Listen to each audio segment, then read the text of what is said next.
¿Qué tal? ¿Cómo están? Buenas noches. Estamos en vivo, 21 en punto, 21 y 1 minuto, ahora 28 grados la temperatura en Asunción. Estamos por Unicanal, también estamos por el 13. ¿Cómo está, Pipo? Buenas noches. Buenas noches, Jorge, y a la audiencia. Y bueno, ha empezado el programa en vivo acá de Canal 13 y para Unicanal también.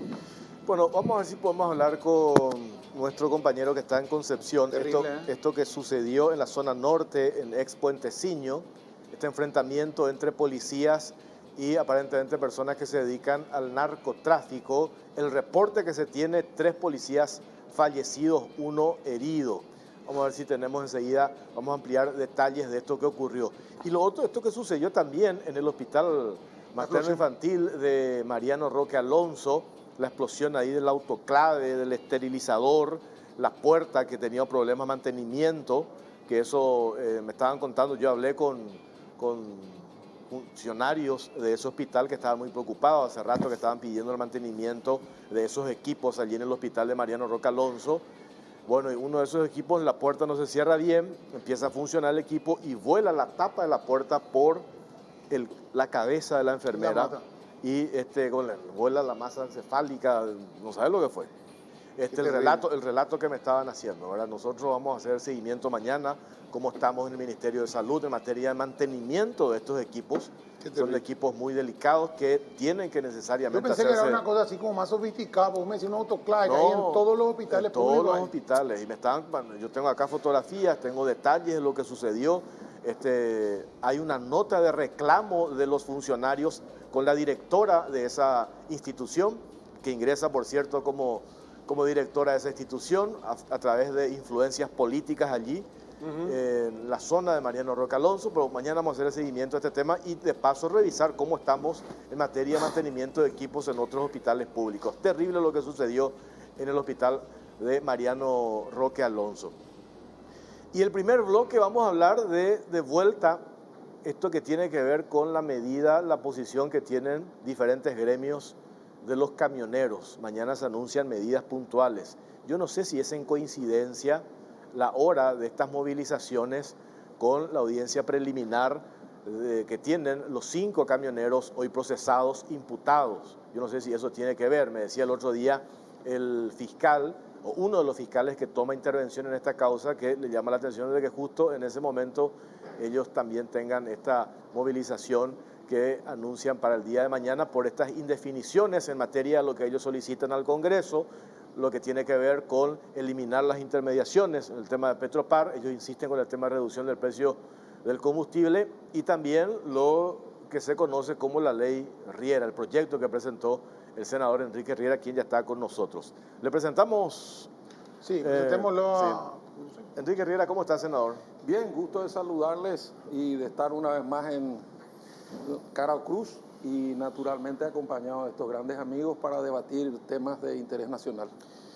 ¿Por dónde empezamos con este tema? Que a mí me decían, el proyecto que presentó el senador Enrique Riera, lo más probable es que ya no se trate porque se creó una cuestión, me parece a mí, que va más allá de la intención tuya, senador, de darle las herramientas jurídicas a los fiscales a la hora de tomar intervención cuando te hacen el bloqueo de rutas.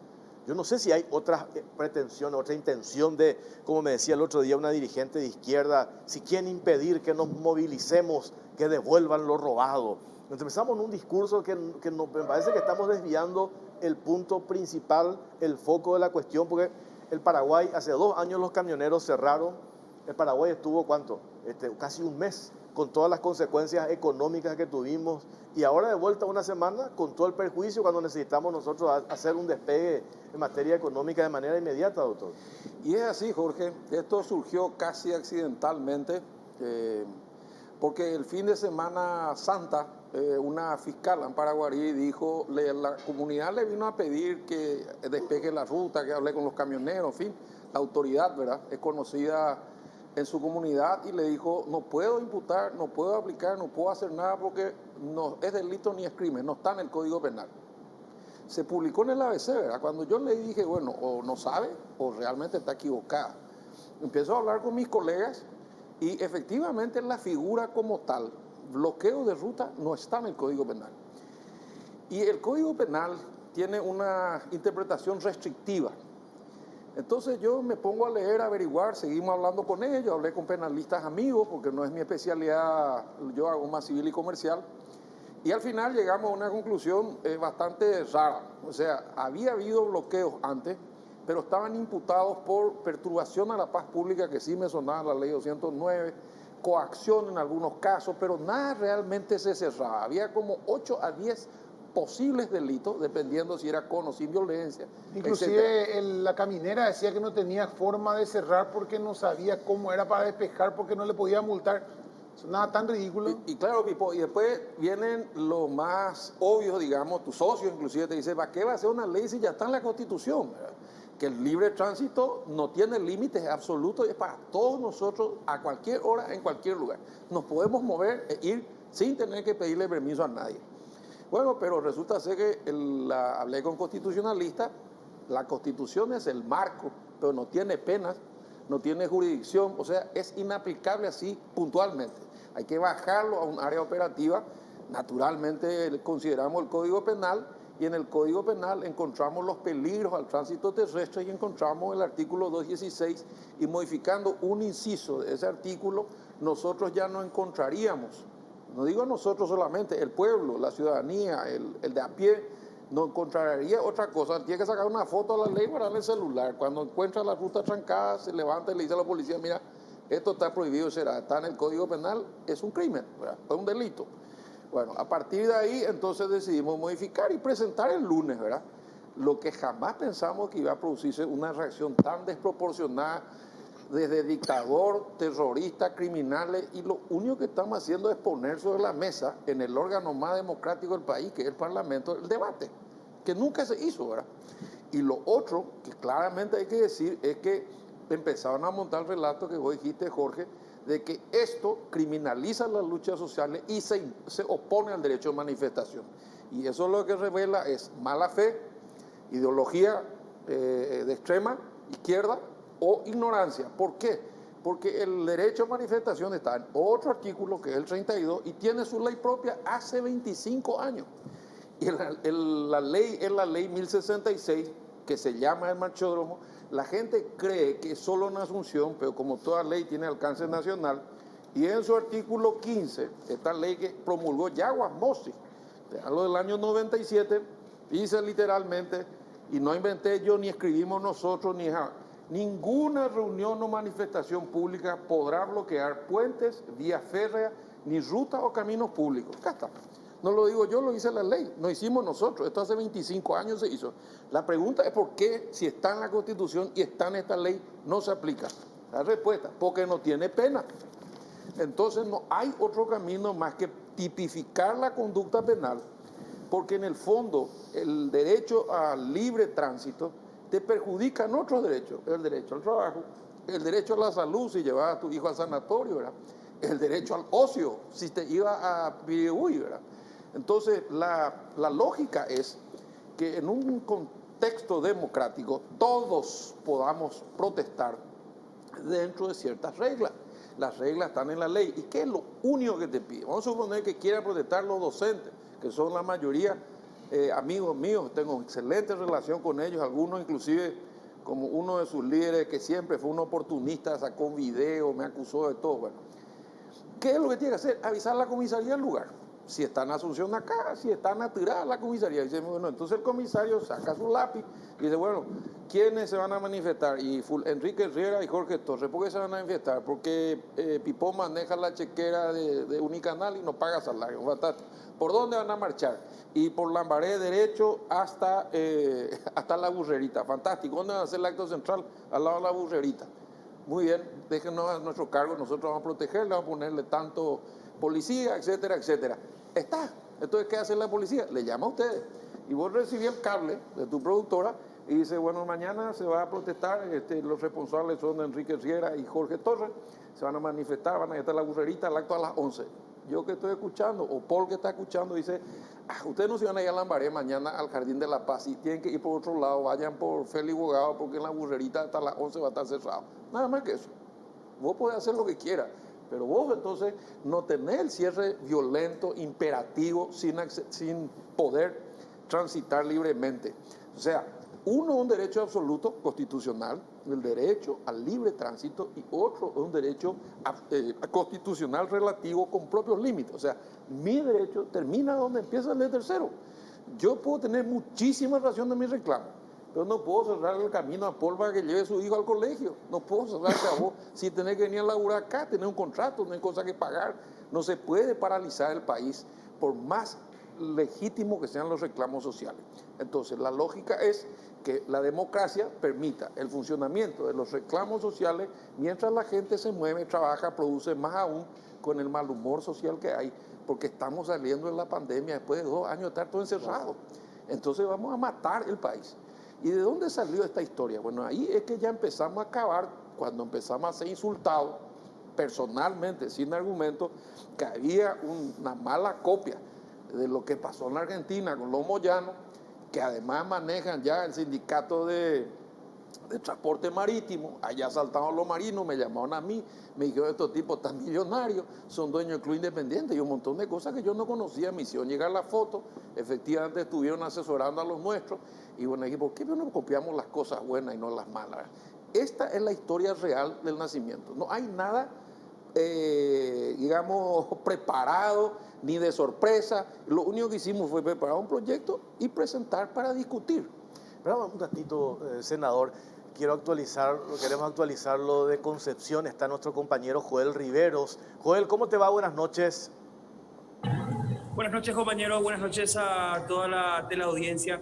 Y así mismo es, el día de hoy, en horas de la tarde, se registró un supuesto enfrentamiento entre miembros del departamento antinarcóticos de la Policía de Concepción y supuestos narcotraficantes en la zona de Sargento José Félix López, este distrito del departamento de Concepción más conocido como Puenteciño. Todo ocurrió en horas de la tarde en la localidad conocida como Maraneí, del distrito de Sargento José Félix López, y son 3 los agentes policiales quienes resultaron víctimas fatales de este supuesto enfrentamiento entre narcos y estos agentes. Los fallecidos fueron identificados como el subcomisario Ever Nelson Espínola Torales. Él era subjefe del departamento de antinarcóticos de la Policía de Concepción, el suboficial mayor Silvio de Jesús Espínola Cáceres y el suboficial primero Arístides Ramón Salazar Talavera.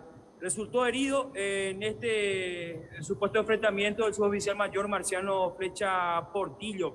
Los agentes de la Policía Nacional también se encuentran en el lugar, también los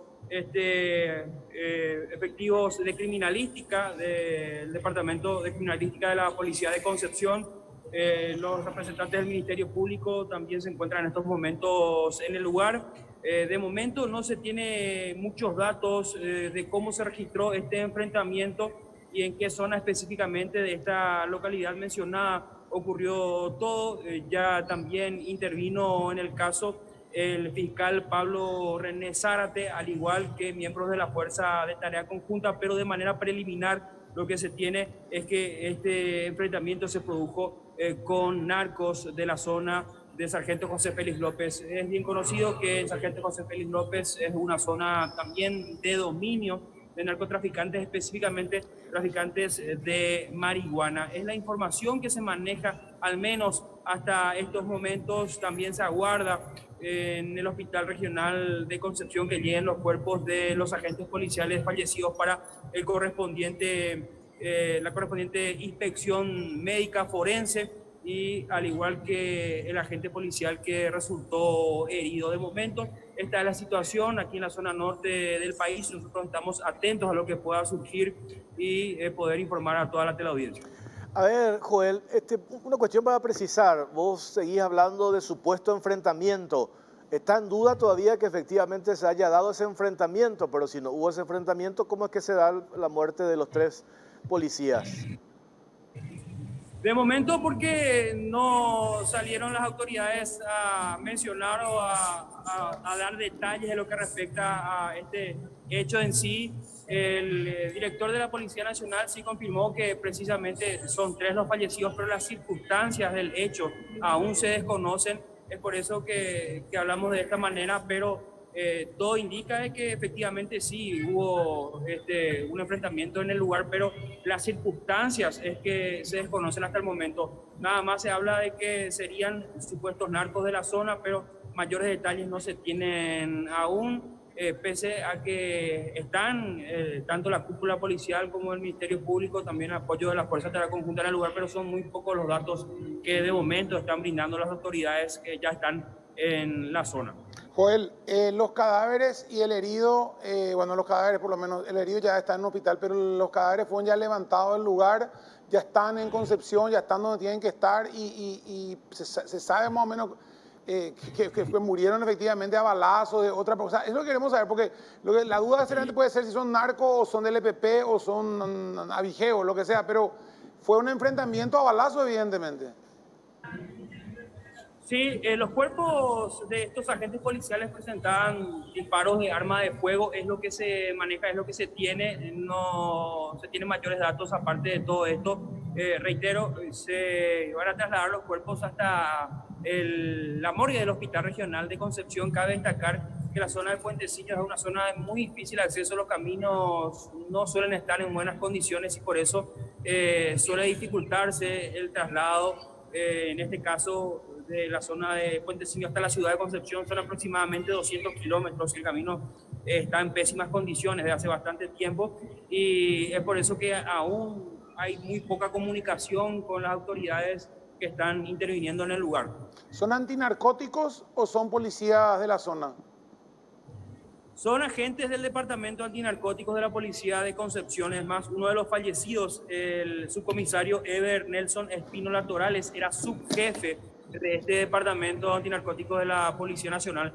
Se cree que estaban realizando un patrullaje rutinario por el sector de esta localidad denominada Urumaranehí, del distrito de Sargento José Félix López. Se cree que ellos están realizando un trabajo rutinario en el lugar y que aparentemente se encontraron con estos narcotraficantes que serían traficantes de marihuana, y en ese lugar se habría supuestamente producido un enfrentamiento que terminó con la vida de estos 3 uniformados y uno de ellos también herido. De momento, los datos que manejamos es que no es un herido de gravedad y se aguarda que sean todos trasladados, también los cuerpos y el herido, en el Hospital Regional de Concepción. Por último, Joel, hay una foto de o fotos varias en realidad, de una patrullera supuestamente destrozada en este enfrentamiento. ¿Llegaste a ver eso? ¿Es real eso? Llega a ver, no corresponde al hecho en sí que se registró en Sargento José Félix López. Según los datos al menos que yo manejo, esas imágenes corresponden a un accidente de tránsito que se registró en Alto Paraná y no corresponden al hecho que guarda relación a lo que estamos mencionando, a este enfrentamiento, este supuesto enfrentamiento entre narcos y los integrantes de este departamento de antinarcóticos de la policía aquí de Concepción. Definitivamente, al menos los datos que tenemos no corresponden a lo ocurrido. Eran 4 los que estaban en ese operativo y uno sobrevivió. Sí, así mismo eran 4. 2, según los datos preliminares que manejamos, estaban en un vehículo particular, no en una patrullera, y logró sobrevivir este agente policial de nombre Marciano Flecha, suboficial Marciano Flecha Portillo. Es el agente que logró sobrevivir a este supuesto enfrentamiento que terminó con la muerte de estos 3 agentes policiales. Joel Riveros, gracias por estos datos. Vamos a ampliar mañana los servicios informativos, tanto de Canal 13 como también de Unicanal. Muchas gracias, buenas noches. Hasta pronto. Hasta luego. Paul Sarubi, retomamos nuestro tema. Presidente de Cadialpa. ¿Cómo estás, ingeniero? ¿Bien? Muy buenas noches Pipo, Jorge, senador Riera, Darío. Muchas gracias acá por la invitación, por darme la posibilidad de participar del programa. Bueno, Jorge, de nuestra parte, nosotros también preocupados ante esta situación. Vos viste que esta semana tuvimos una conferencia de prensa en la Unión Industrial Paraguaya.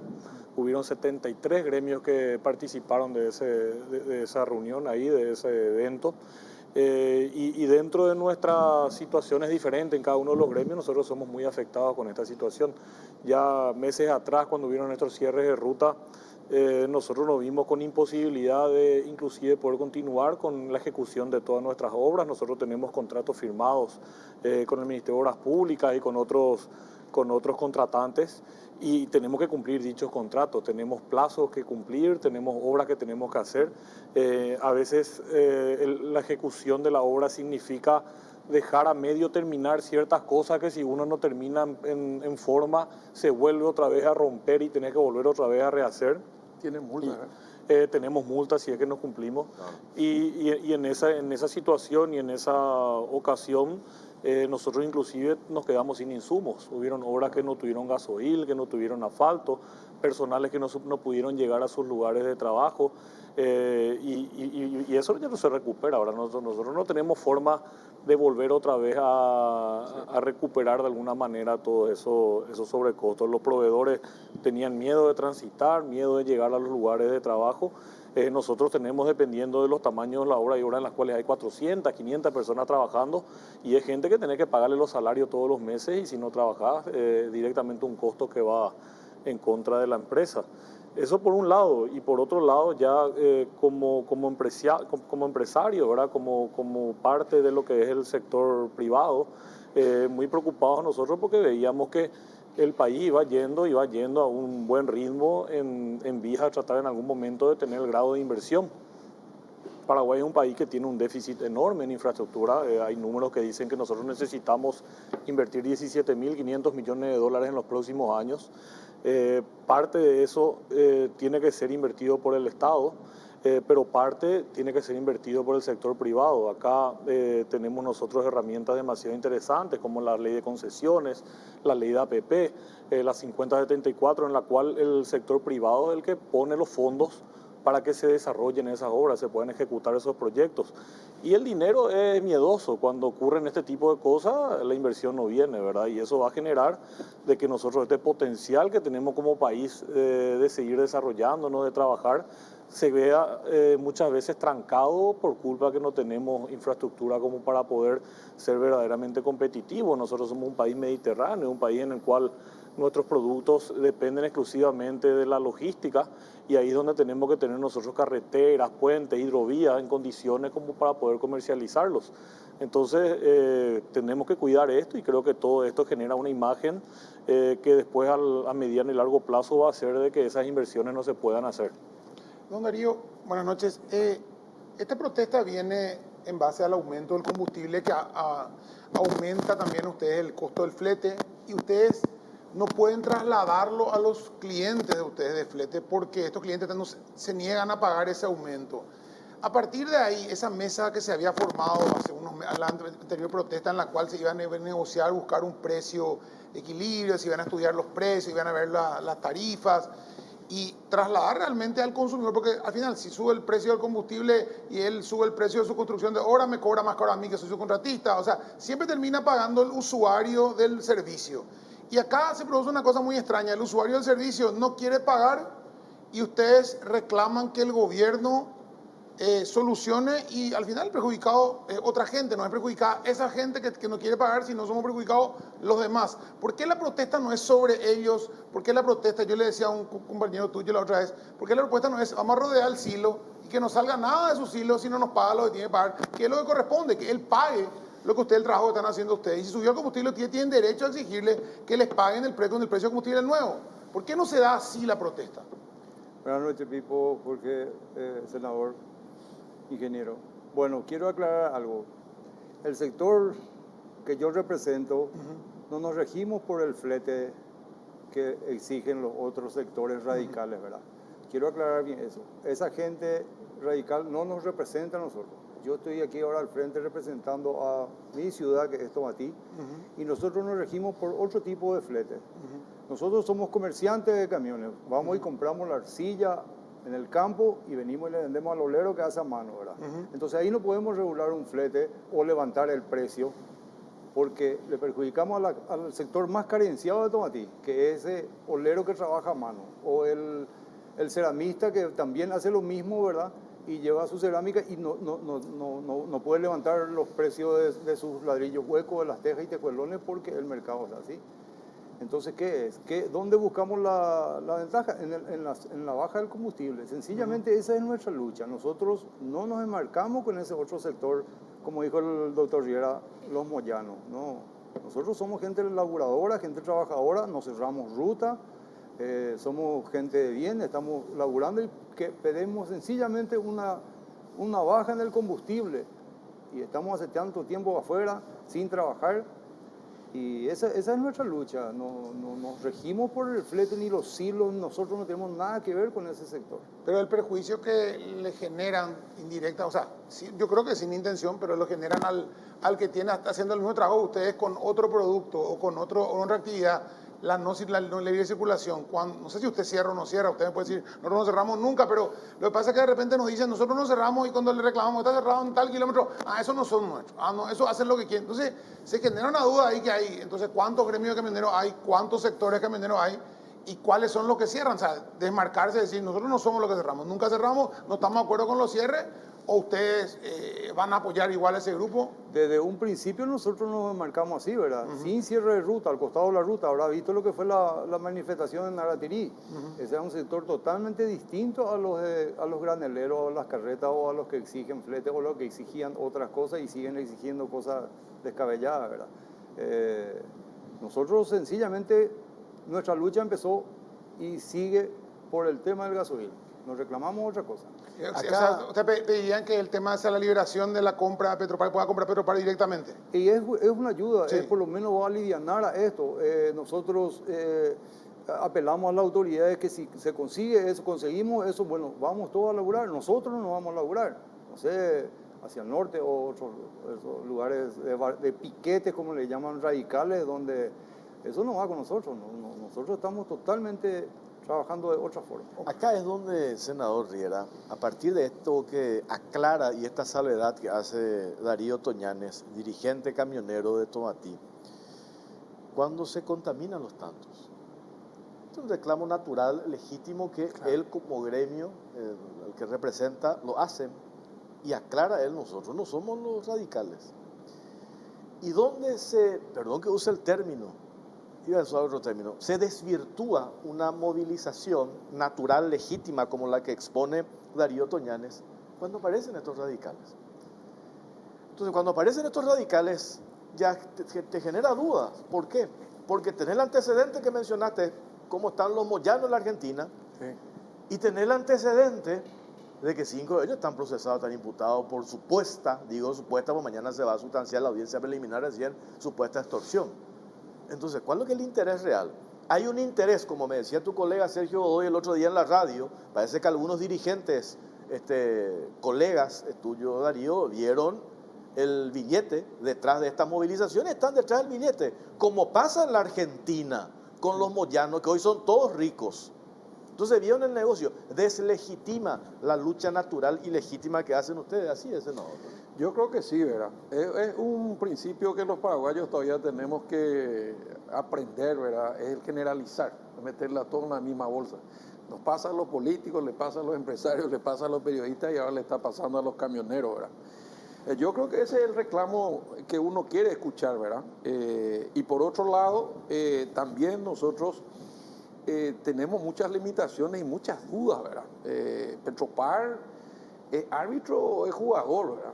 El segundo tema es por qué quieren tanta la posibilidad de una compra directa cuando que la diferencia no es muy grande. Es cierto, 100 guaraníes es mucho, pero a mí me da pánico a este gobierno darle cartas libres para que haga contrataciones directas. Pero ahí te quiero interrumpir yo, Enrique. Vos sabés que es mi posición. Sí, te ya había discutimos, comentado ahora ya ese discutimos.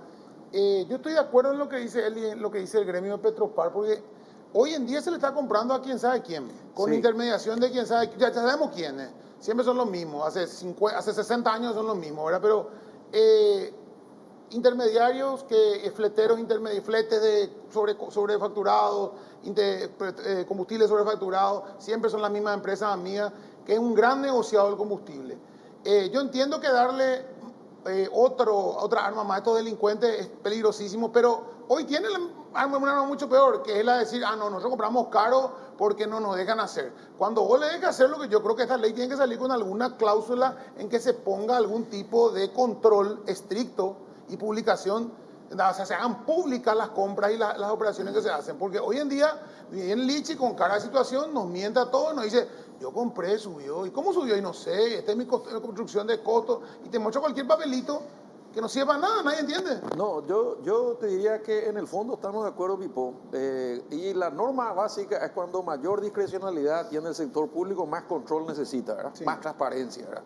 El gobierno no hizo mucho mérito, pero bueno, digamos que lo primero que tenemos que aclarar es el famoso costo, la estructura de costo, que sigue siendo un misterio, porque vos lees y de repente ves los intermediarios y ves también costos de... Sí, rarísimo. No, que despachante de aduana. Y vos decís, ¿cómo que si Petropar, una empresa pública, le va a pagar la aduana que también es el Estado? Después ves premio, no sabemos qué es premio, ¿verdad? Entonces, primero tiene que poner todas las cartas sobre la mesa y ver por qué cada uno de nosotros pagamos 8 Sobre todo ver cuánto estaba el mercado cuando él pagó 10, en el momento que él pagó 10. Ese es otro tema. Nos Ahí. dicen la guerra a Ucrania y eso tiene 2 meses. Y sin embargo, la ley orgánica de Petropar le obliga a tener un tancaje de 90 días. Entonces, ¿por qué no me cobran al precio que compraron ellos hace 3 meses y no al día siguiente? De hecho, a la guerra? semana y la guerra subieron el precio. Y bueno, entonces ahí tenés otra duda. Tercera, ¿por qué no da un paso al costado al amigo Lichi? Si es buen líder y yo lo conozco en la época que es intendente, no es nada personal, pero el que es ordenador de gastos, la tentación es no soportar la presión de meterle a la pesada dentro de Petropar, en la plancha de troche y la mar en coche, con sueldazo, perjudicando a funcionarios más antiguos, encareciendo el costo de Petropar, porque si queremos subsidiar, que no es tampoco un gran pecado, aunque no es lo ideal, entonces achiquemos los costos del Estado. Este Estado tiene 300.000 funcionarios, nos cuesta una fortuna, pero nadie se anima a hacerlo en época electoral. Y al final el sector privado es el que está cargando con la mochila, que es el que genera trabajo, que es el que paga impuestos. Entonces hay que tomar decisiones políticas antes de venir a decir, no, nosotros no podemos competir, entonces queremos contratar directamente, cuando que los contratos son millonarios y las comisiones quizás también, ¿verdad? Entonces, si vos tenés un presidente de Petropar que sea transparente y que no aspire a ningún cargo político, si vos tenés la estructura de costos publicado exactamente cuánto cuesta cada litro que Don Darío compra, si vos tenés un contrato transparente y haces una subasta a la baja y comprar lo más barato, no directamente, o si no, apenas, porque vos inclusive con el tema del gas, decís, ¿por qué la YPF de Bolivia le va a vender gas a un mercado chico como Paraguay si tiene para competir con otros que le van a pagar más caro? O sea, parte de una lógica equivocada. El Estado jamás puede competir con el sector privado proveyendo este tipo de bienes. Pero eso ya es una cuestión de visión. Hoy por hoy, para resolver, yo no me cierro. Yo estoy dispuesto a escuchar el lunes y si es necesario poner todas las cláusulas necesarias que nos aclaren el costo, que nos aclaren los intermediarios, cuánto es lo que pican, por qué o cuánto es el sistema. Y después, mientras hacemos esto para salir del aprieto, que traigan una propuesta concreta. Entonces Petropar se retira del mercado, vende sus estaciones, cobramos esa plata, gastamos en salud, en educación y que quede como la Conatel del combustible. 6 estaciones más lo tienen. Bueno, tenemos que hacer una pausa. A la es un buen vuelta, punto. claro, a la vuelta a la pausa, ingeniero Paul Zarubi, hay una cuestión también que se define en las licitaciones del Ministerio de Obras Públicas y Comunicación. El tema del combustible se fija basado en el precio del combustible de Petropar. Sin embargo, no dan abasto para proveerle a todas las empresas constructoras. Desde esa estación usted tiene que nutrir del precio del sector privado. Entonces, cuando tiene que hacer los ajustes, ¿qué es lo que toman en consideración? ¿El precio de Petropar o el precio? A la vuelta nos contás detalles sobre eso. Tenemos que hacer una pausa, Pipo, venimos enseguida. Ya venimos. Vamos con Bristol porque llegó la LG Week.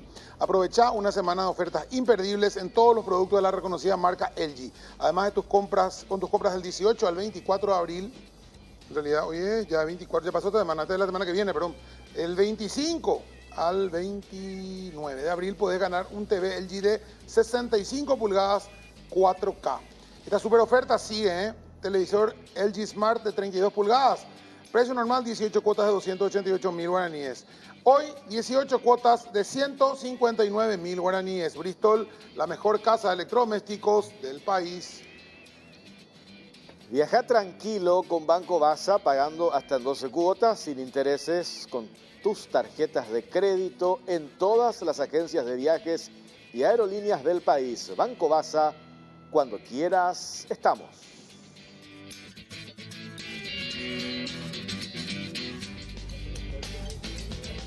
Bueno, seguimos en Caro Cruz, estamos en vivo, 21:39, 28 grados la temperatura en Asunción. Ingeniero Paul Zarubi, eso que le preguntabas cuando hacen reajusten sus precios ustedes con las licitaciones públicas, con el MOPC.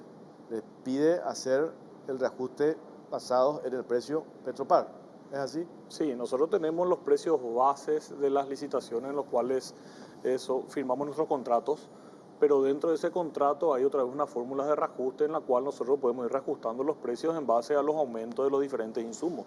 Uno de los insumos y uno de los más preponderantes dentro de nuestra estructura de costo es el combustible, el gasoil en este caso. Eso se va reajustando en base a las variaciones de precios justamente del precio de Petropar. Ahora, nosotros no le compramos a Petropar. Petropar no tiene disponibilidad como para poder proveernos a nosotros de esa cantidad de combustible. Inclusive nosotros ahora cuando pasó esto le enviamos una nota a Petropar pidiéndole que nos diga cómo podemos hacer nosotros para empezar a retirar combustible de Petropar a los precios que estaban fijados. Porque a nosotros todos los emblemas privados nos aumentaron los precios.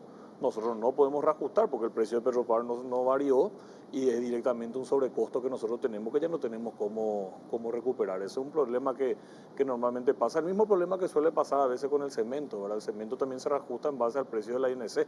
La INC no aumenta su precio, pero muchas veces la INC no tiene la disponibilidad de cemento como para poder cubrirla a todas las empresas. Entonces nosotros tenemos que estar comprando emblemas privados o importaciones de cemento que vienen de otros países y eso nosotros ya no podemos reajustar, ¿verdad? Entonces es sí un problema que se genera cuando se empieza a tocar los precios y se empiezan a variar en base a algo que no es el libre mercado.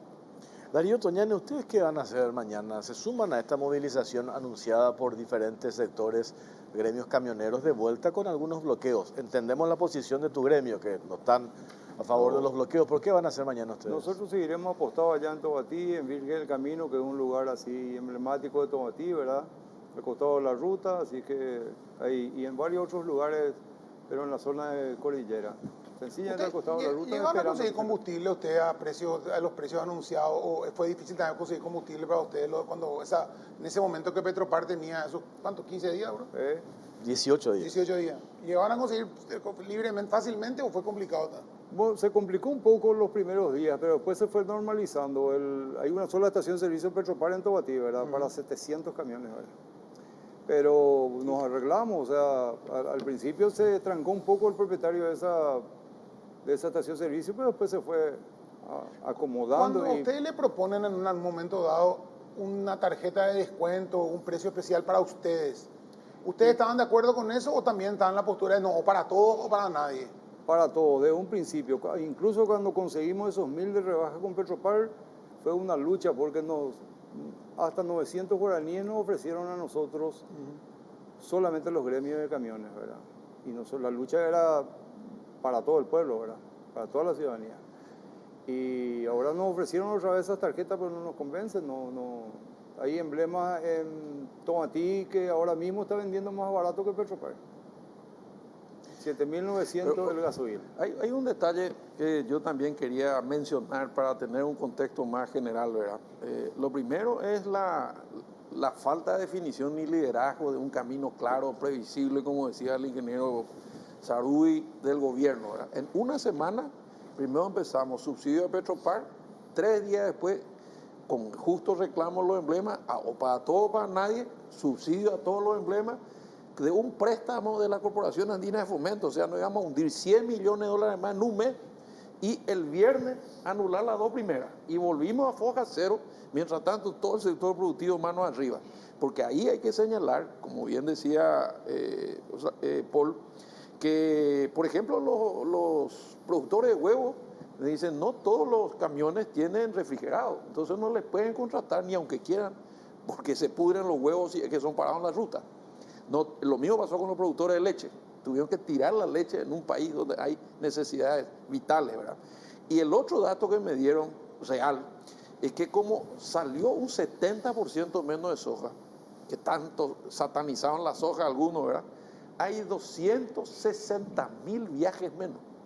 No es un tema menor. Entonces, aunque resolvamos el problema del combustible, realmente vamos a empezar a sentir la patada del campo, que cuando produce toda la rueda de la economía se mueve, y nosotros somos defensores activos de la producción por eso, Papá ya decía, cuando el campo anda bien, mi hijo, todo el país anda bien, ¿verdad? Se pueden comprar 2 o 3 camisas, la gente tiene su comodidad, se compra el split, esto, lo otro, bueno, puede tener mejor salud, mejor educación. Entonces, yo digo que además del problema del combustible, va a haber una patada a todo el sector de transporte por la disminución de la producción del campo en ese área, ¿verdad?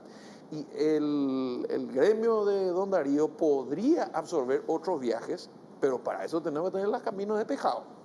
Entonces sí, podrá abrirse la posibilidad que ellos puedan transportar, no sé, los ladrillos a la empresa de Paul, cosas por el estilo, porque van a tener que abrir juego y moverse de otra manera, ¿verdad? Pero esa es un poco la razón de esta ley. Nosotros queremos mantener el juego vigente mientras se arreglan los problemas, no paralizar el país para dar la atención a un sector que claramente tiene otros motivos, además del motivo económico, laboral que está planteando Don Darío.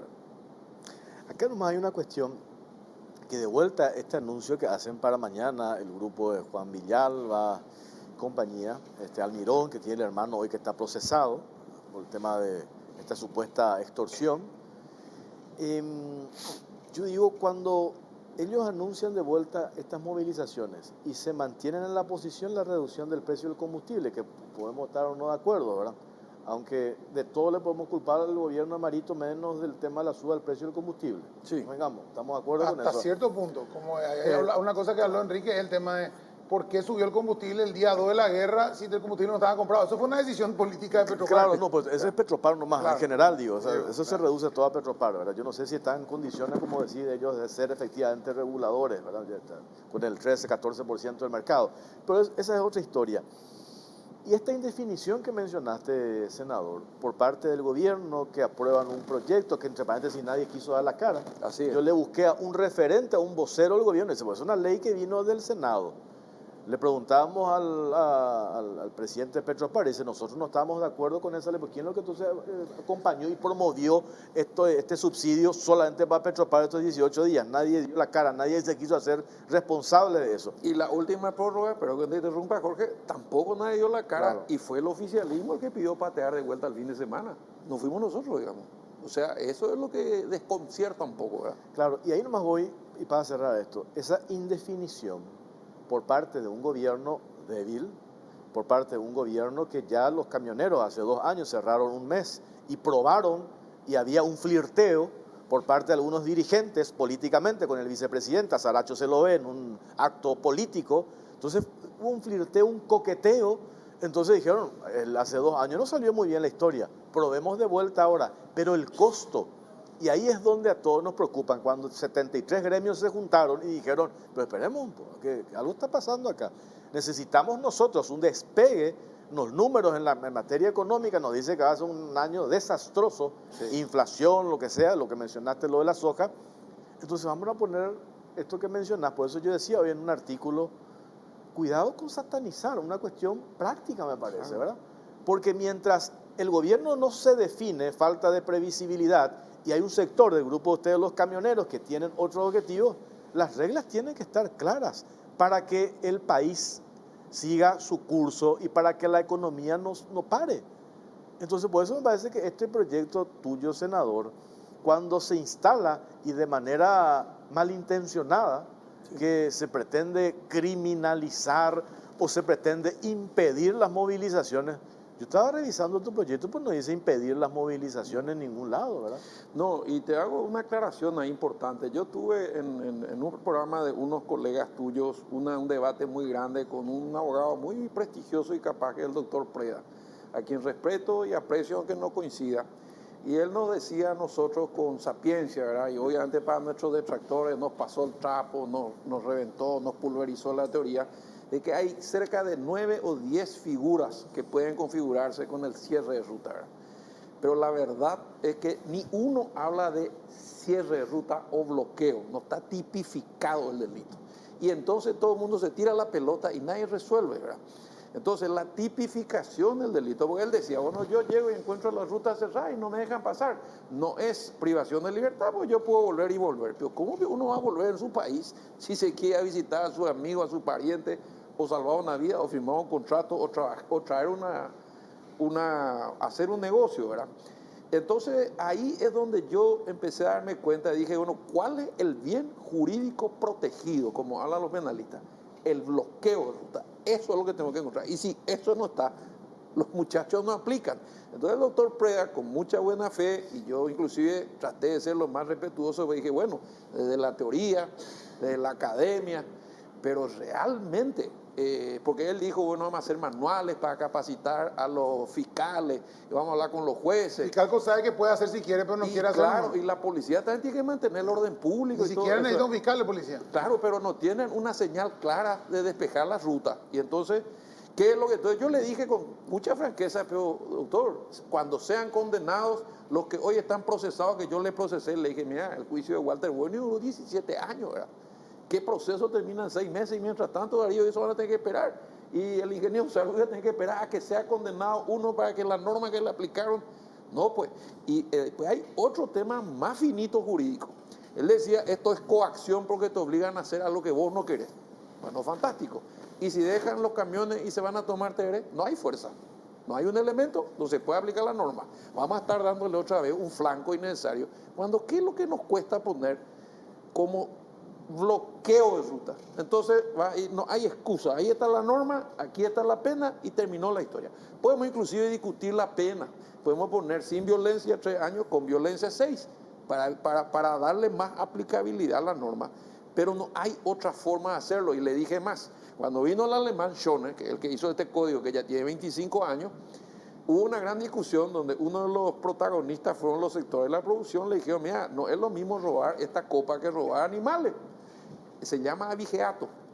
Todas estas figuras vienen del derecho romano, el estelionato, el desacato, y todo el mundo entendía. No, pero los penalistas teóricos dicen, no, esto es coacción, no, esto es extorsión, no, esto tiene violencia, tal cosa. Al final nadie aplica, y la prueba es que están usando perturbación de la paz pública, y si todos son en silencio sentados en la ruta, no hay violencia, no hay coacción, no hay nada. ¿Qué va a aplicar? Tenés que poner necesariamente bloqueo de ruta y ponerle una pena de tal manera a disuadir. Yo no tengo intención de meterle preso a todos los camioneros, a todos los choferes, y lo que queremos es que trabajen o que protesten sin molestar a los demás o sin alterar sus derechos. Como no quisimos tampoco meter preso a todos los campesinos que invadían tierra, pero la verdad es que desde que se promulgó la ley bajó de 26 invasiones por mes a 0. Entonces quiere decir que los muchachos dijeron, esperan, si entramos en el área no va a cobrar penales, entonces vamos a tratar de chutar desde afuera. La gente entendió que la carga de la pena no es la intención de perjudicar, porque realmente la ley está dormida hasta que vos la violás. Ninguno de nosotros tiene ningún problema porque no violamos la ley.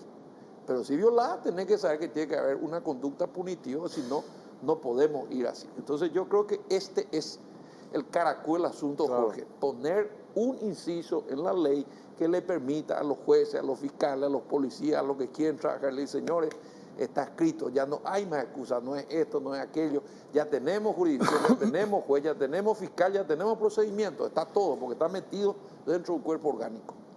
Tenemos que hacer una pausa, a la vuelta seguimos hablando sobre este tema, pero antes, la mejor nafta y el mejor diésel de Shell tiene un único nombre, Shell V-Power. Shell V-Power es el único combustible con 5 veces más moléculas, antifricción y detergentes, el único que permite restaurar hasta el 100% del motor gracias a su novedosa tecnología DynaFlex. El único combustible 99% similar al utilizado por Escudería Ferrari en su Fórmula 1 y el único co-creado y recomendado por Ferrari para sus autos y el tuyo. Así que si buscas lo mejor de Shell, solo tenés que pedir Shell V-Power en sus versiones nafta o diésel.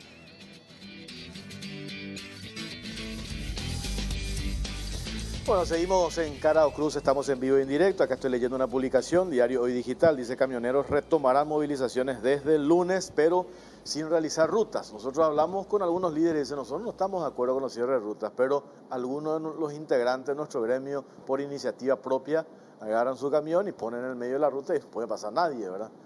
Entonces, ahí es donde viene tu proyecto, Enrique. Y mira, el otro día me dijeron con todas las letras, médicos amigos, me dijeron, es como cortarle la vena a un cuerpo, se muere. Y encima que tenemos déficit de infraestructura, con el esfuerzo que hacen nuestras empresas para hacer caminos, hacer puentes, hacer esto, vamos a cerrar lo poco que tenemos. Haciendo una comparación, que me corrija Paul, que el que maneja datos, pero hay inclusive todo un esquema que creo que se llama IRSA, que es el trabajo de interconexión de toda la región. Y nos cuesta muchísimo hacer rutas, puentes, eso. Ahora se está haciendo una inversión importante, pero si cerramos eso, no hay forma. Y por eso te decía al principio, con esta discusión y este debate, al final todo el mundo aportó y me dijeron, no, es solamente que tu artículo no va a servir para libre tránsito, realmente lo que estamos preservando es la vida, porque hay gente que va, me mandó un señor algo que me partió el alma, ¿verdad? Venía con su madre fallecida de Concepción, una muerta, y le pararon en la ruta y quería pasar y no le dejaban, viejo, con la mamá fallecida para enterrarle, con los dedos esperando, no había caso, ¿verdad? Después está el caso este que vos mismo creo que le entrevistaste, el que le tiraron tiro porque pasó con la lluvia. Después está el caso de los diplomáticos mexicanos. Y después está la publicación que hoy ya no hay secreto, que dice, Paul, ¿verdad? Estamos alejando. Chile se está hundiendo, Argentina es un desastre, Brasil se viene a dar la malaria, Bolivia está con problemas. Nosotros podemos ser la tierra prometida para todas esas inversiones, pero si nosotros entramos en el juego estamos fritos. Ahí tenés lo de los futbolistas, el 2 de mayo venían de Pedro Juan, tenían un partido al día siguiente y le dice, no, ustedes no van a pasar, aunque ustedes son futbolistas, vamos a improvisar 2 arcos, vamos a jugar penal y si nos ganan en el penal, ustedes van a pasar.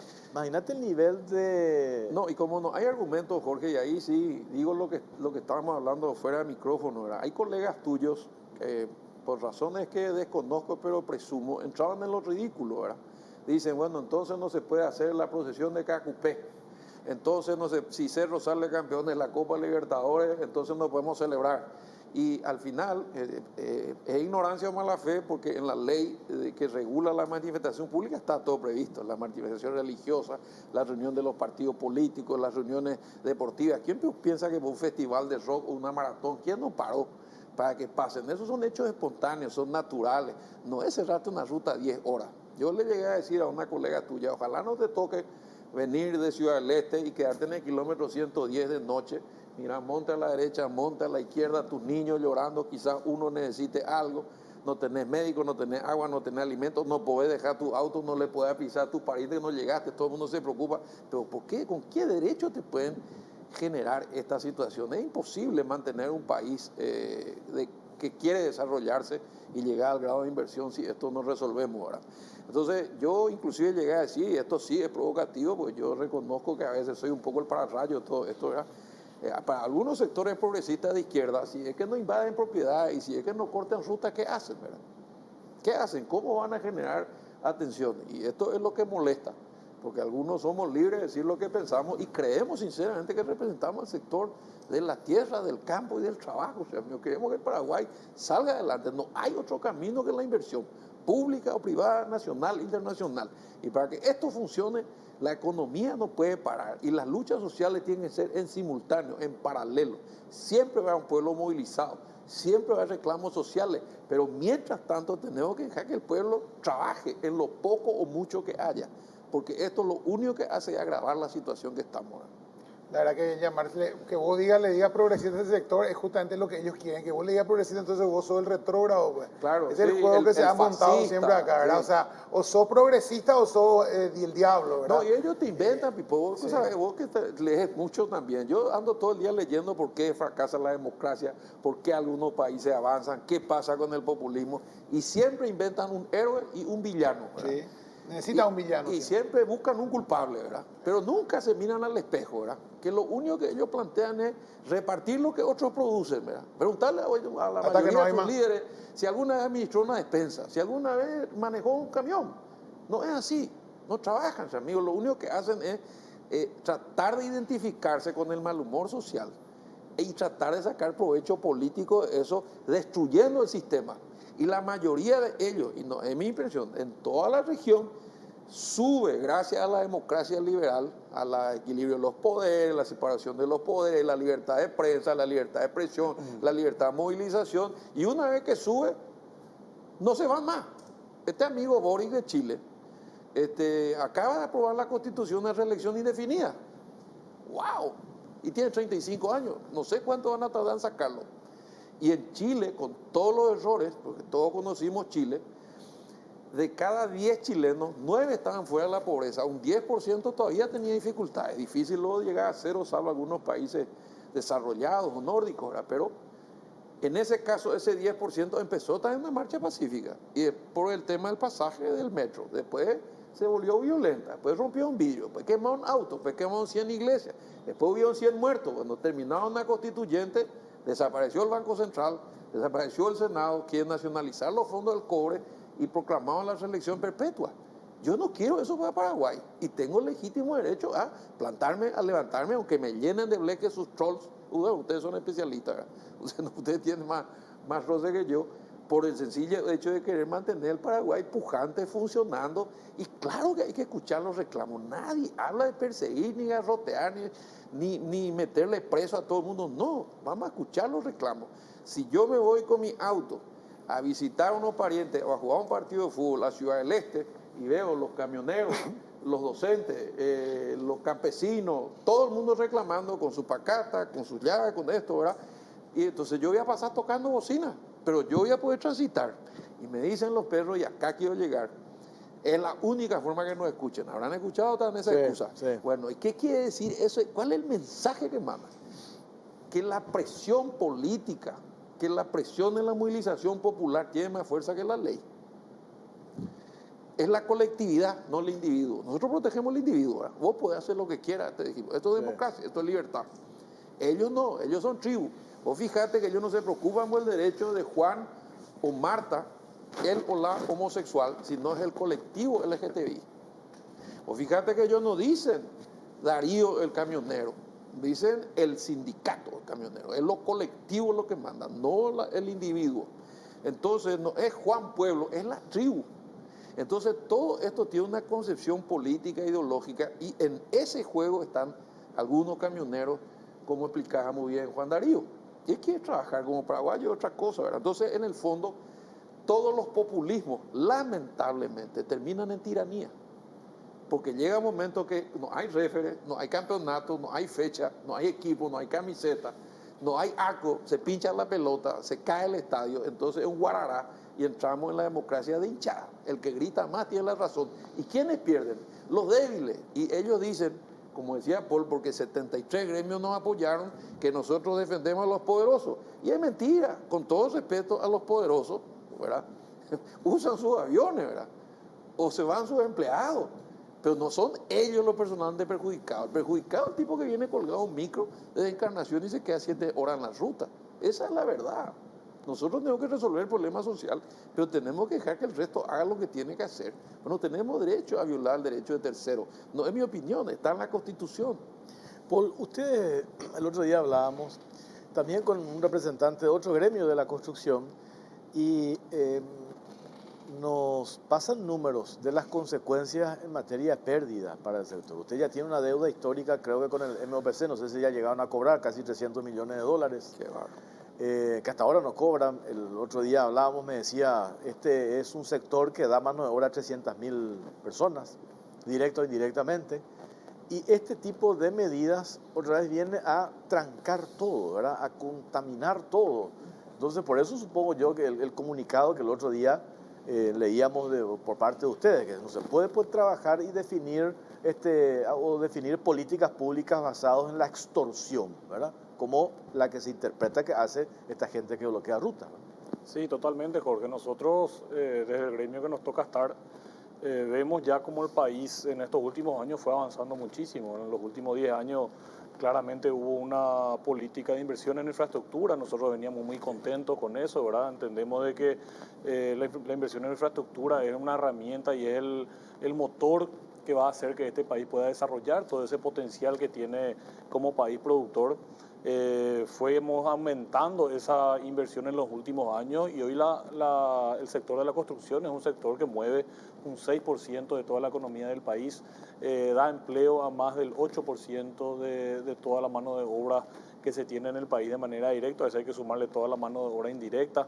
Tenemos una industria de la construcción formada, con inversiones en los últimos años de más de $1.000 millones por año, con empresas que se fueron desarrollando, que fueron creciendo, y eso no puede parar, ¿verdad? Nosotros no podemos hoy de un día al otro, y más todavía viniendo en esta situación en la cual en los últimos 3 años crecimos poco por culpa de todas estas coyunturas externas que nos tocó vivir. Hoy tenemos una inflación muy grande que le va a afectar a todo el pueblo, y si encima otra vez dejamos que este tipo de cosas nos afecte dentro de nuestro desarrollo, y la gente va a salir muy golpeada, ¿verdad? El empleo va a disminuir. Ya hay el número que estuve viendo el cuarto trimestre del año pasado versus el tercer trimestre, ya hubo una disminución en la cantidad de empleo dentro de lo que es el sector de la construcción, y tenemos que nosotros empezar a sentarnos entre todos, a no dejar que se politice la economía del país, y empezar a mirar un poco para adelante para seguir creciendo, independientemente de los colores, independientemente de las banderas políticas que haya. Entendemos nosotros de que dentro del trabajo y la inversión está el futuro de toda nuestra gente. Claro. Darío, ustedes, con la posición que tienen, para ratificar nomás y aclarar, es la de Petropar, dejar de lado lo de los intermediarios, y con eso se supone que podríamos entrar en esa línea de abaratar el costo del precio del combustible. Claro, nosotros creemos que dejando los intermediarios de lado, eso ya se va a ver reflejado en la próxima compra en el precio del combustible. Y eso tiene que ir de la mano con desnudar la estructura de costo de Petropar, para que se pueda esclarecer todos los movimientos que haga Petropar, ¿verdad? También exigimos, o sea, reclamamos a las autoridades desnudar la estructura de costo de los emblemas privados, a través del Ministerio de Industria y Comercio o aduana mismo, ¿verdad? Eso ayudaría a que de un día para otro no suba 2.000 y algo guaraníes del litro. Creemos nosotros que parecía como un jaque al gobierno, porque el gobierno había bajado 1.000 con ese subsidio, que nosotros estábamos, o sea, sabíamos que era una ley parche, ¿verdad? Pero nos oxigenó bastante lo que duró. Esa es la realidad de nosotros los trabajadores del volante. Claro. Ustedes quizás, ¿verdad? Pero ahí cuando hablábamos a quienes le benefició ese subsidio, convengamos que por un lado liquida el sector privado, distorsiona el mercado, pero por otro lado fue caldo de cultivo para que se generen negocios paralelos. A mí me decían, inclusive gente vinculada al rubro, de que el estacionero que tiene emblema Petropar tenía un cupo. Podía retirar determinada cantidad de litros, retiraba mucho más de su cupo, hablando con el funcionario con el que tenía que hablar, y no llevaba precisamente a su estación de servicio. Llevaba quizás al privado o llevaba al otro lado de la frontera, y se generaba un negocio subterráneo otra vez detrás de toda esta historia, generando ese perjuicio a los 1.300 estaciones de servicio, ¿verdad? Entonces, por eso es que se retrotrae otra vez, se intenta parar la pelota, y ahora nos quedamos en una tremenda incertidumbre, ¿no? Bueno, acordate que el puntapié inicial del gobierno en el tema de Petropar fue complicado, porque la primera presidenta fue una exgerenta del sector privado que hizo una venta millonaria y a un precio, y después, una semana después, subió el precio. Entonces eso generó ya una ganancia de $1 millón en una semana, ¿verdad? Poca cosa, ¿verdad? Después, que ahora está todavía procesada por un problema de malversación de fondos. Entonces yo creo que esa es la parte la cual yo creo que con Darío podemos hacer fuerza para transparentar, ¿verdad? No es luego solamente mi opinión. El Banco Interamericano de Desarrollo dijo que en Paraguay se roba $6 millones por día.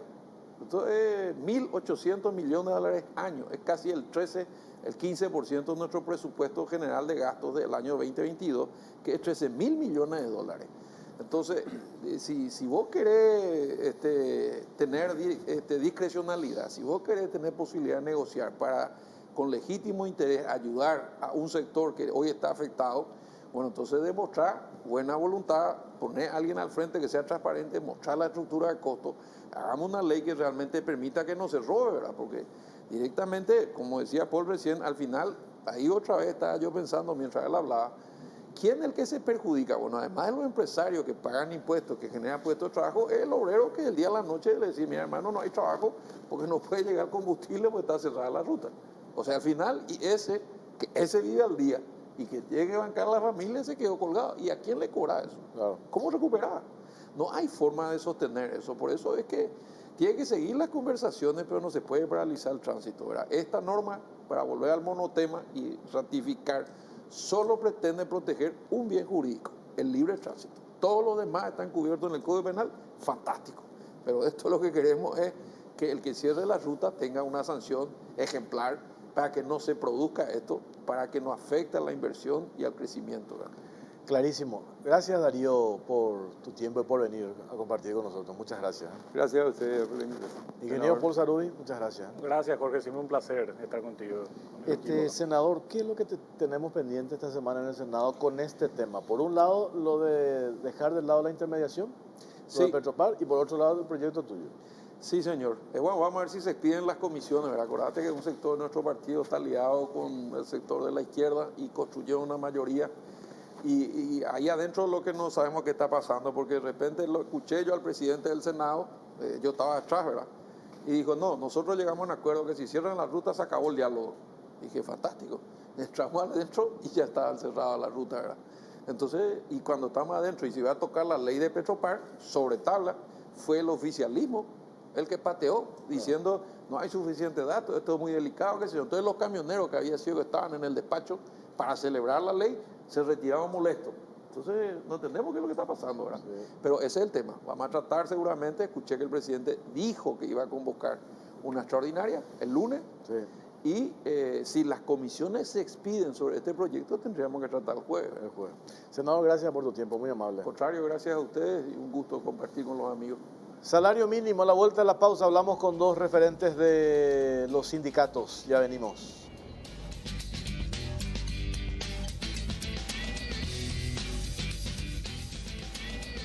Seguimos en Cara o Cruz, vamos a cambiar de tema, más salario mínimo, reajuste que plantea el sector trabajador, ahora con todo el tema de la inflación, ahora en este segundo tema. Le presentamos a nuestros invitados, Eduardo Ojeda, corriente sindical clasista. ¿Cómo está, Eduardo? Y muy buenas noches, estamos muy bien acá, expectantes, estamos viendo el debate, queremos mostrar también la otra cara de la situación. ¿Qué dice la otra cara? ¿Que sube todo y no sube el salario? El tema es que la situación social se agrava y el tema principal es el tema del trabajo. Nosotros vemos uno de los principales problemas es el trabajo que va con la política salarial, pero el trabajo es un problema grave porque estamos hablando de una población de 3.513.422 trabajadores ocupados. De esos ocupados, aproximadamente 700.000 trabajadores están en el Instituto de Previsión Social, están en el sistema de la formalidad, podemos decir, en el sector privado y parte del sector público. Y poniéndole maestros y otros sectores públicos, estamos hablando de aproximadamente casi 2,5 millones de trabajadores en la informalidad. 500.000 trabajadores aproximadamente absolutamente desocupados. Y con este tema de la suba de los costos de la canasta familiar, empeora y nadie para esto, pero el salario mínimo no sube. Y el salario mínimo afecta a aproximadamente casi 300.000 trabajadores que cobran el salario mínimo. Pero hay que tener en cuenta que el salario mínimo tiene un efecto también para los demás salarios. Estamos hablando de una licenciada en enfermería que gana hoy un promedio de 4 a 5 millones.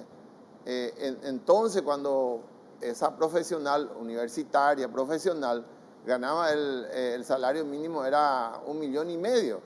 Sí, prácticamente casi 3 salarios mínimos era el salario profesional.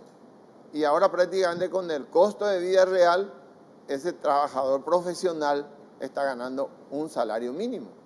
Entonces nosotros lo que venimos a cuestionar a este gobierno en especial, ¿verdad? En este proceso, se encargaron con gobiernos anteriores, pero queremos colocar ahora el debate que se maniobra el costo de vida, la medición de costo de vida. Entonces hay una política salarial para estafar a los trabajadores. Y esa política salarial genera un privilegio y una ganancia y una explotación laboral a los trabajadores porque no le paga lo que le tiene que pagar. Porque el costo de vida, según nosotros, hicimos así en bruto, es decir, estamos hablando de 3.898.000 guaraníes, es un costo de vida sin medicamento, sin ropa, sin estudios y sin recreación. ¿Sí? Estamos hablando de un salario mínimo y mínimo, ¿verdad? Entonces, esto genera un grave problema social, un grave problema político, porque el trabajador en este momento, el que está en la informalidad no gana salario mínimo, ni alcanza, no tiene seguro social, entonces se le multiplica el costo. Entonces, ahí lo que de la corriente sindical clasista consideramos que esto no puede seguir así, hay que salir a luchar, a movilizarse, y ahí está la otra cara, porque si desde el propio Estado, el gobierno te está estafando, falseando los estudios de la canasta, el estudio básico de la canasta familiar, y el Estado no da respuesta a través del gobierno, entonces uno tiene que salir a movilizarse, a generar las presiones para que se pueda hacer justicia, para que se pueda revisar esto. Entonces acá hay un problema que hay que atacar la causa. No es como Riera dice, vamos a aprobar la ley, vamos a ponerle 10 años de cárcel a los que cortan ruta. Vamos a llevarle a la cárcel lo que roban en el país. A estos sinvergüenzas que están llevando adelante política de Estado para robar ellos. Las tercerizaciones en el IPS, vos denunciás y nadie te da pelota. Vos te vas a la fiscalía, no te dan pelota. Vos te vas a denunciar en el juzgado, no te dan pelota. Hay empresarios que le cobran a sus trabajadores el IPS y no pagan. Y vos le denunciás a la fiscalía y están encarpetados ahí. La situación de las corrupciones que hay en el Estado paraguayo. ¿Y quién le lleva preso a eso? Es decir, esto genera una crisis social, un problema grave social. Entonces lo que hay que llevarle a la cárcel es a los mandatarios sinvergüenza como Aldo Benítez, entreguista y vende patria, ¿verdad? Y hay que llevarle a la cárcel a estos diputados de la narcopolítica y no buscar nomás la ley poner, ¿verdad? Es decir, nadie va a cerrar ruta por querer cerrar ruta. Uno cierra porque no hay respuesta.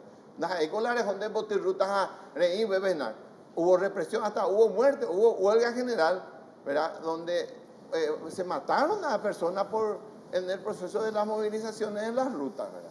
Es decir, nadie quiere ni va a hacer por querer hacer. Acá lo que hay que apuntar el debate, cómo atacar la causa de estos graves problemas sociales, del desempleo, la falta del trabajo, y eso es lo que nosotros creemos que se debe priorizar a fin de que se dé salida a los graves problemas sociales. ¿Cómo damos trabajo? ¿Cómo damos el problema, solucionar la falta de trabajo? Nosotros creemos que el debate tiene que ir también a profundizar el modelo de desarrollo económico que tenemos.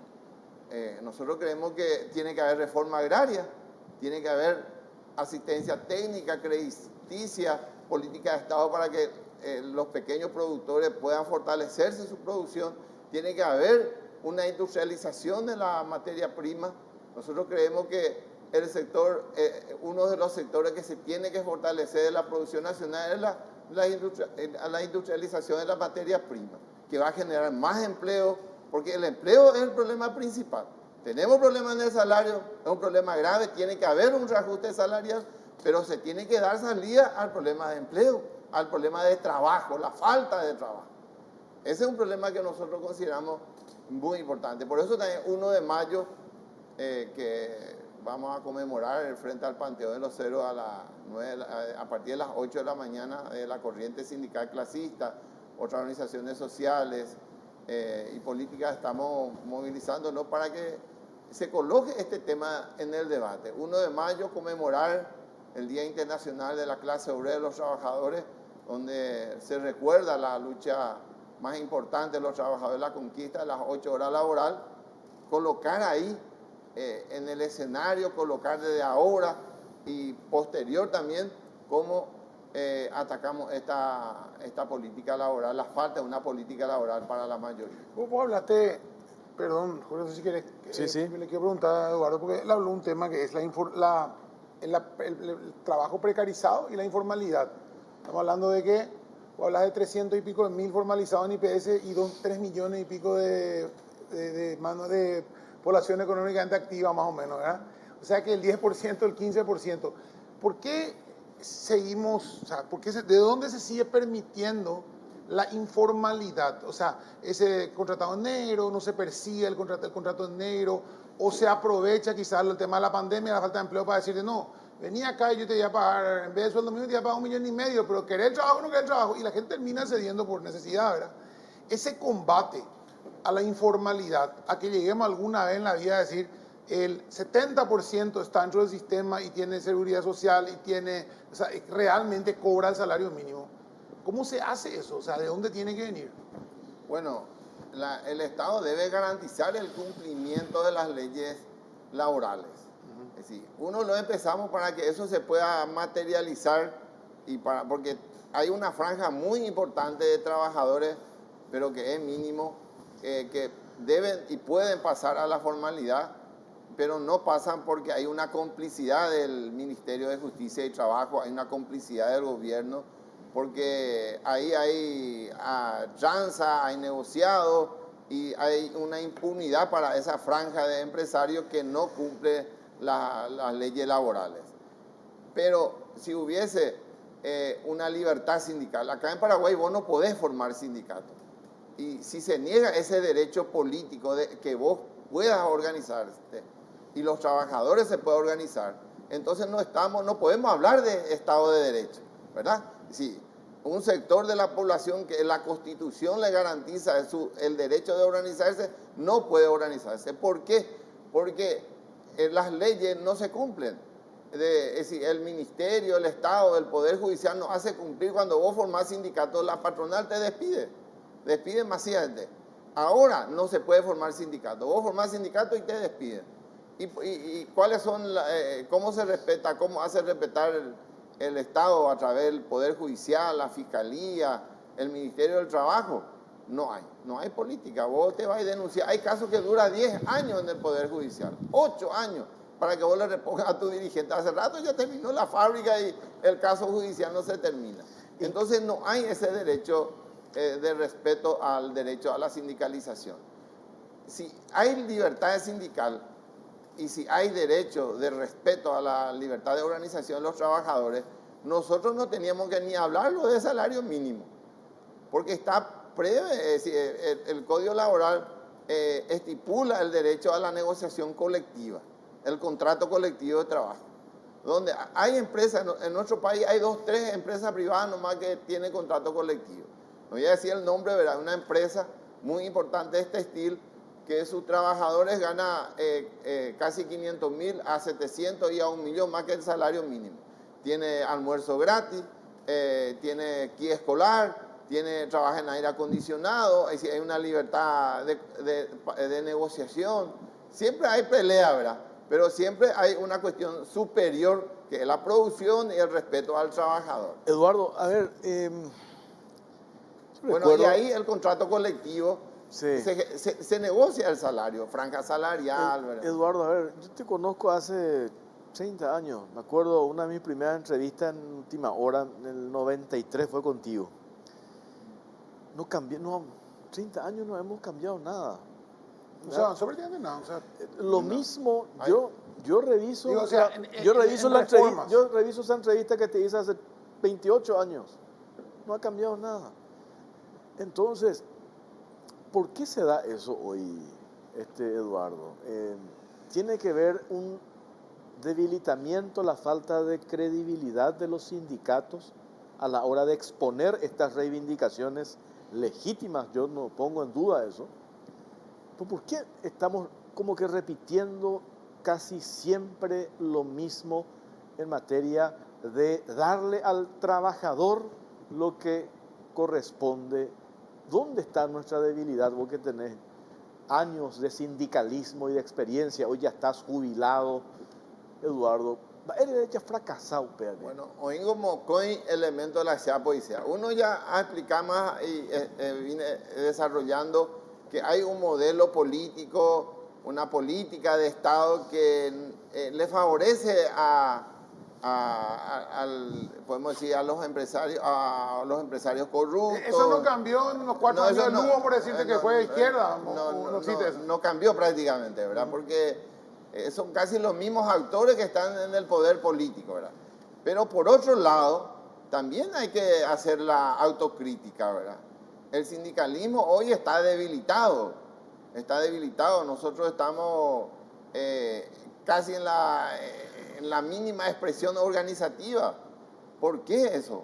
Porque el sindicalismo también fue afectado y ya fue contaminado por la corrupción, por prácticas sindicales corruptas, entreguistas. Hoy las centrales obreras son el tembiguay del gobierno de Aldo Benítez. Imagínense, ellos son los que avalan el costo del salario mínimo. Ellos firman, ellos los aumentos. Vos te vas en una fábrica y formás un sindicato y ahí está el dirigente patronista que responde a las centrales obreras. Entonces eso, y después los hechos de corrupción que hasta ahora hay. La última denuncia que hubo del Ministerio del Trabajo, es decir, sobre la administración del Ministerio del Trabajo, es que las organizaciones sindicales llevaron casi 7.000 millones para capacitación, ¿verdad? Estamos hablando por año, ¿verdad? Aparte de los cargos públicos, claro, las prebendas. Entonces, esto también genera descredibilidad. Es decir, los trabajadores, aparte que si vos tenés una fuerza,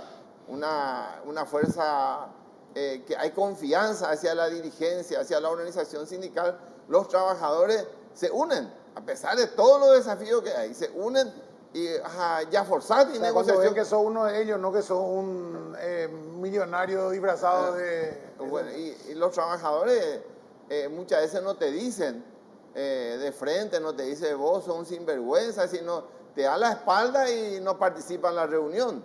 Entonces la falta de confianza resultado de una práctica sindical corrupta, entreguista, que lideran las centrales obreras y también que permea hasta abajo, es una causa fundamental también de la debilidad del sindicalismo. Y nosotros por eso hablamos de la reorganización.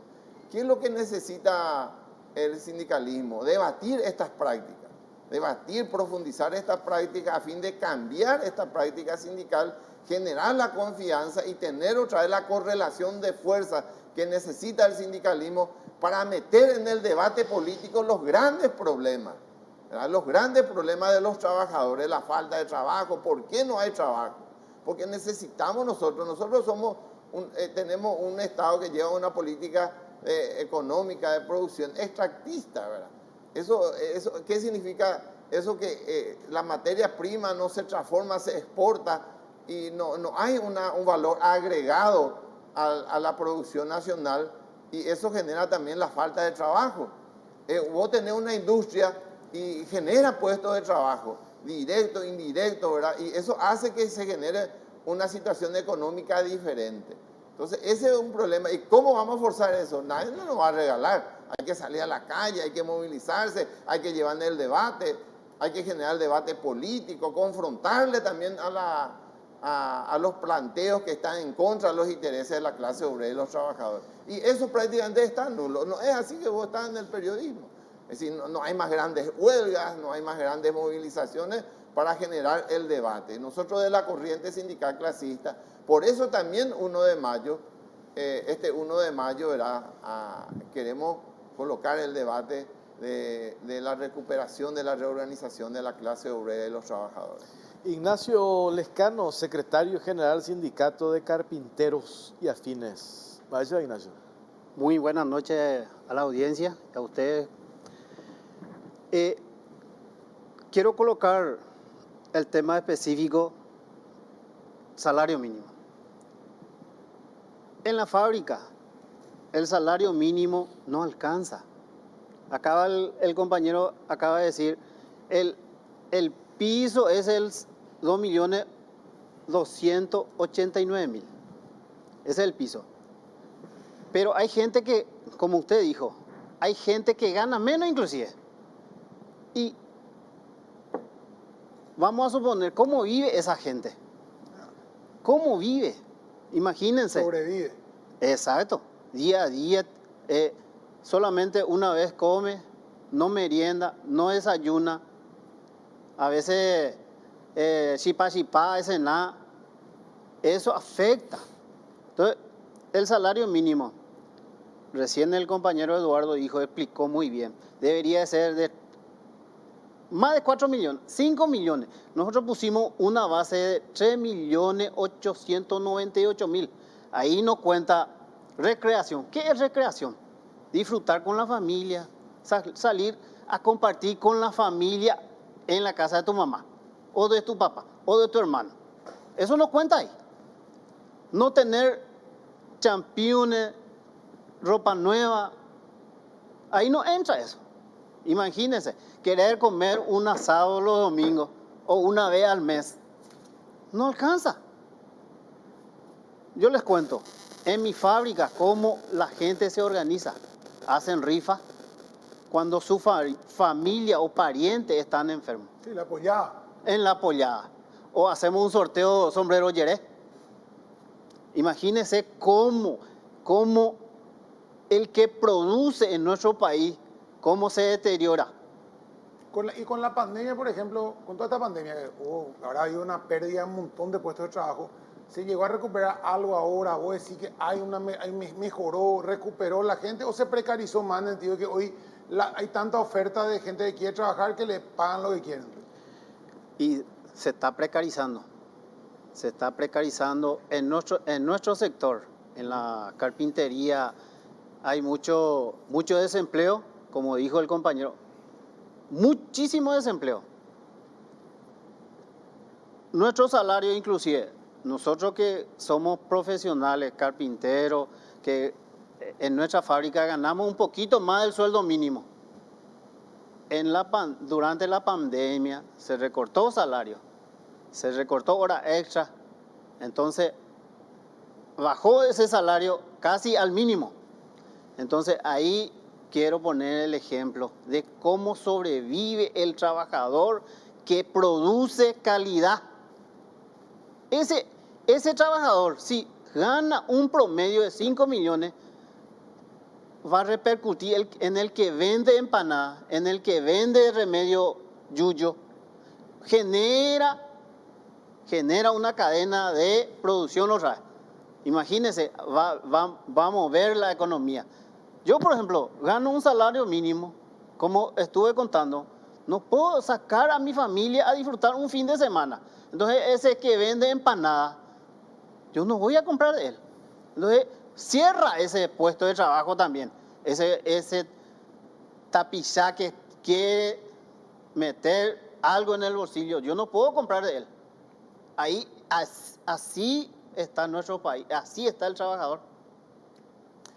Este tema del planteamiento, ¿cuánto es lo que ustedes solicitan o lo van a hacer de manera formal? ¿En porcentaje o en números de esos 2.285.000 guaraníes? Acá no hay que dar vuelta, ¿verdad? El Estado debe garantizar lo que dice la ley y la Constitución Nacional de un salario mínimo que llene mínimamente una condición digna, la vida del trabajador vital y móvil, ¿verdad? Es decir, y ahí, es decir, no es como una cosa de otro mundo. Ahí lo que nosotros vemos que el gobierno está estafando a los trabajadores.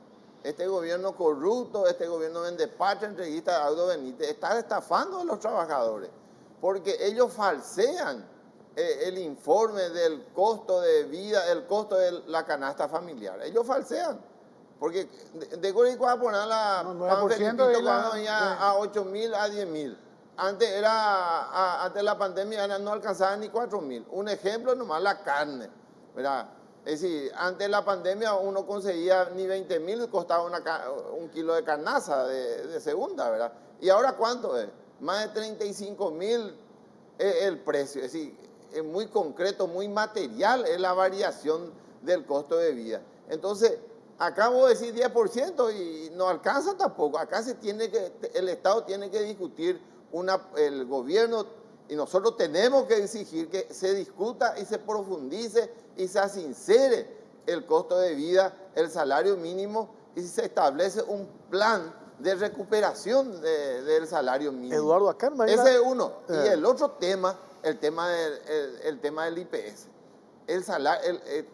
Bueno, recuperar el salario mínimo implica como mínimo llegar a 4 millones, como mínimo. Y eso se tiene que establecer un plan, ¿verdad? Quizás no se llegue a lograr en 2 meses, pero podemos decir, vamos a discutir por lo menos en un año llegar a cumplir, a recuperar y a sincerar este tema, ¿verdad? El otro tema que creemos y que es muy importante para el salario del trabajador es el tema del IPS también. No hay medicamentos, hay veces que hay medicamentos para los enfermos crónicos o para una consulta simple, no hay medicamentos. Entonces, ¿qué es lo que pasa? El trabajador tiene que cruzar y comprar en la farmacia. Y eso afecta en el bolsillo, ¿verdad? Y después, para Igual otra conseguir vez estamos hablando de un porcentaje mínimo de los trabajadores. Exactamente. En IPS, pues. El otro sí que no tiene ni posibilidad el IPS. No tiene. Y esos son los que tienen IPS. Yo te digo, o sea, hablar de eso es como un segmento hasta, no quiero decir privilegiado, pero hasta comparado con el otro es privilegiado. Entonces, Pero hay una cuestión acá, Sí. Eduardo, que en los números, cuando gente del empresariado, acá inclusive algunos de ellos nos expone una cuestión que que tiene lógica, digamos. En la práctica hoy, cuando hablamos del aumento del salario mínimo, ¿cuántos son beneficiados con eso? 400.000. no menos. Ahí está. O menos No incluso. llega a 300.000. Menos de 300.000. Sí, menos. 250. Menos de 300.000. ya. Pero se da ese aumento del salario mínimo. Dentro de este. Y ya. Entonces, o yupiparo, entonces de vuelta el perjudicado es ese que no ganaba luego sueldo mínimo, que es un porcentaje mucho mayor a los que sí ganan sueldo mínimo. Entonces, y también el que gana un poquitito más nomás del mínimo, 3 millones, otra vez se ve perjudicado. Por eso es que ahí dicen, Jaromina, cuando se plantea aumento del salario mínimo, que no llegan ni siquiera a 300.000 personas, las consecuencias después le afecta al que gana menos del sueldo mínimo, al que gana más, y otra vez esa empresa formalizada que le costó luego formalizarse, no está hoy en condiciones de dar ese aumento al salario mínimo y se alienta a la informalidad, te dicen. A eso nosotros que respondemos, que son datos reales, ¿verdad? Pero es muy yapú eso. Mola Eso, yapú. Ajá, y yapú, oyupí, que oyupita la salario mínimo, allá oyupipama las cosas. Oyupapella por siempre. No.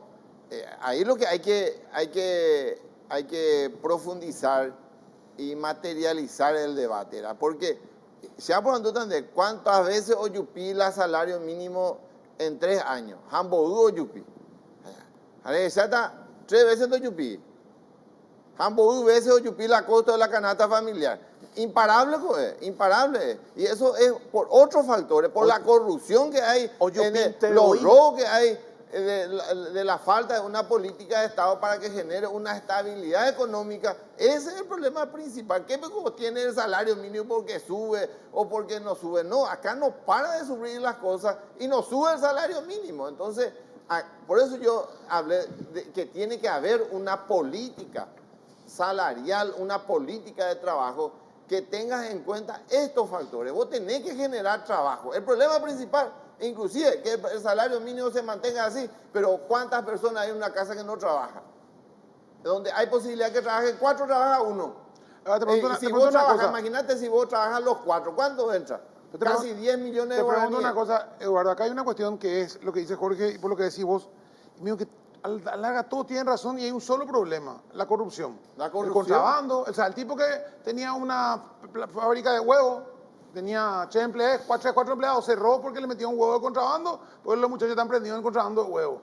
Y entonces, Vos decís, yo en un momento dado decía, cuando salieron todos los gremios a putear contra el contrabando, yo dije, ¿dónde están los gremios de trabajadores puteando también contra el contrabando? Porque si le afecta a los empresarios, más le afecta al empleado. Nosotros nos fuimos a denunciarle a Castillón y no nos dio pelota, puso policía ahí para que nos reciba. Pues, Castillón es un sinvergüenza, ahí tenemos una cuestión. Él es un tipo que no le interesa, él está para hacer negocio ahí o para beneficiar. Nosotros nos fuimos a manifestarnos, a exigir una política de protección de la producción nacional, porque acá hay productos chinos o productos que entran en contrabando o encubierta y están cerrando fábricas, están afectando al sector textil, al sector calzado, ¿verdad? Es decir, por eso yo digo, falta una política laboral, exigir una política laboral para que se genere estas condiciones favorables para el trabajo, recuperar el salario mínimo, por eso hablamos de que se tiene que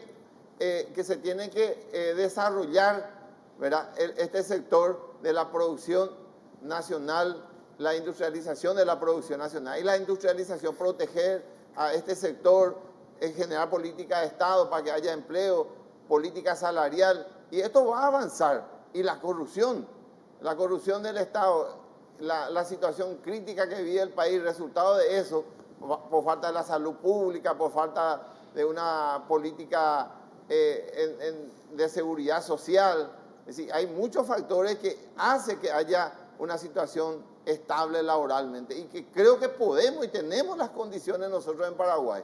Y no es cuestión de que también nosotros el sindicalismo recuperemos nuestra fuerza, generar el debate y confrontar las ideas, ¿verdad? Para que haya una síntesis favorable para la mayoría, y nosotros creemos que este camino lo estamos siguiendo. Ignacio, ¿qué querías agregar? Sí, complementar. No hay que culpar al salario mínimo por la suba, porque como dijo Eduardo, sí o sí sube nomás vos, pero ¿quién debería de controlar esa suba? Hay un contubernio ahí entre los empresarios con el mismo gobierno. Sector supermercadista. Ellos mismos fabrican contrabando, traen en contrabando. ¿Quién controla eso? Y otro tema. ¿Quién controla esa suba que en ese supermercado se produce? Recién estábamos hablando de la carne. ¿Cómo subió? ¿Y quiénes garantizarían eso? El Estado. Entonces, no está funcionando algo bien. Entonces, ahí lo que nosotros marcamos, tiene que haber una política de Estado que garantice eso. Porque usted y hasta nuestros propios compañeros dicen, ¿por qué pedimos salario mínimo, la suba del salario mínimo?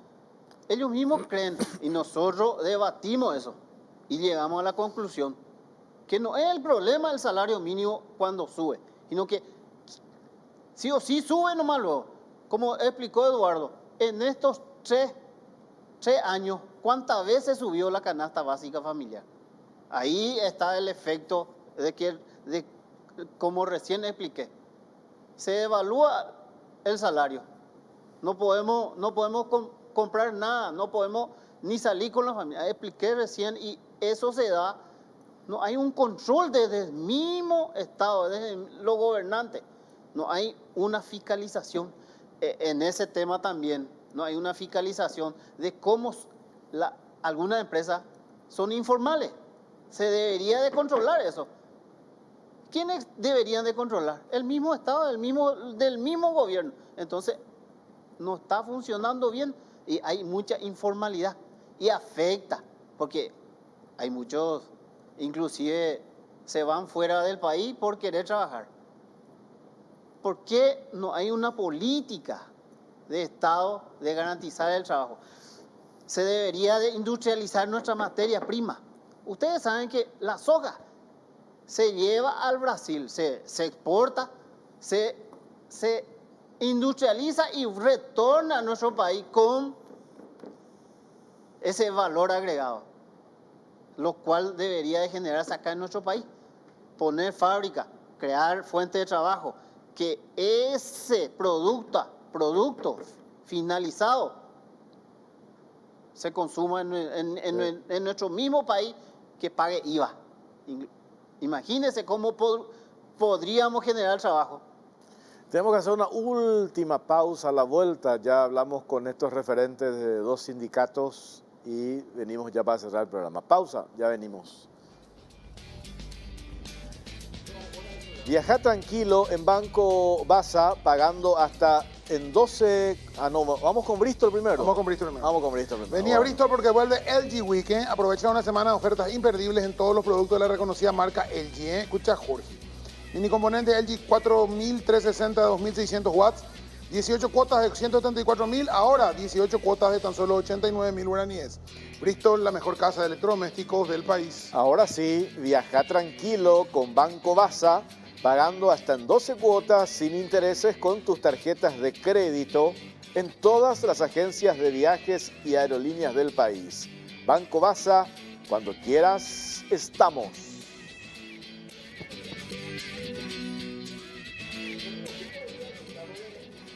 Bueno, seguimos en Cara Cruz, último bloque ya. Eduardo, ¿te estás jubilado? A los 19 empezaste en el sindicalismo. Sí, en la dictadura. En la dictadura. ¿Dónde está? Y en Barrabal, ahí. Acá, Pipó sigue ahí. Sí, Sí, varios kilos le debo. La chisalada. ¿Qué época era esa? ¿verdad? Bella época, ¿eh? Bella. Bueno, estamos en dictadura, pero era una bella época laboral. Te pregunto una cosa, la desprecarización no es lo principal, lo te decía en el corte. Primero desprecaricemos ese 80-90% de gente que está informal, sin IPS, sin sueldo mínimo, sin nada.